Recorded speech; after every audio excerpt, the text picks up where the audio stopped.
Bonjour, aujourd'hui je vous partage une clé essentielle pour des relations positives et stimulantes. Il s'agit de changer sa manière de parler pour passer du langage du manque au langage de l'abondance. Comment construire des relations saines, que ce soit avec vos conjoints, vos enfants ou vos collègues, si on fait que pointer les manques en permanence?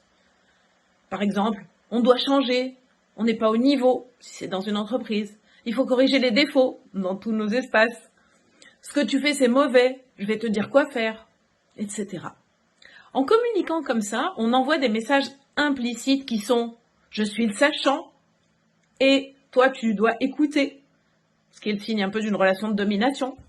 Les messages qu'on envoie aussi, c'est « tu as fait une faute, tes efforts et tes réussites ne comptent pas ».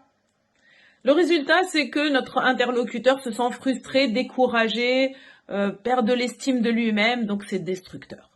Cette manière de communiquer, elle nous vient de plein de choses, elle nous vient de notre éducation, elle nous vient du système scolaire qui, sous nos latitudes, sont beaucoup basés sur le classement, la comparaison, plus que sur le progrès de chacun, plus que sur l'encouragement de chacun là où il en est. Parce qu'en fait, finalement, l'objectif dans la vie, c'est d'être toujours une meilleure version de soi-même.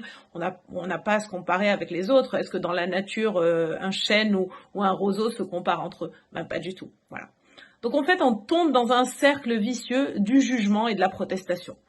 Des remarques, des manques, et puis finalement la personne en face, juste elle n'est pas d'accord puisque c'est pas acceptable, c'est pas accueillable. Voilà.